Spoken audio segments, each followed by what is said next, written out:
আসসালামু আলাইকুম ওয়া রাহমাতুল্লাহি ওয়া বারাকাতুহু। আশা করি সবাই ভালো আছেন। আল্লাহর অশেষ রহমতে আমিও ভালো আছি আলহামদুলিল্লাহ।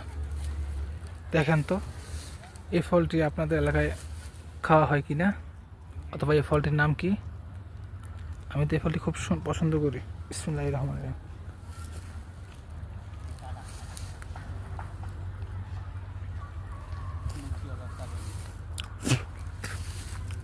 আপনাদের এলাকায় কি নামে সম্বোধন করা হয় অবশ্যই বলে যাবেন।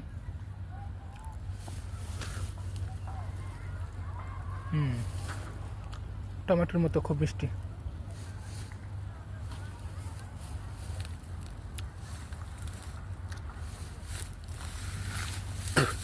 অনেক ফল ধরেছে মাশাআল্লাহ।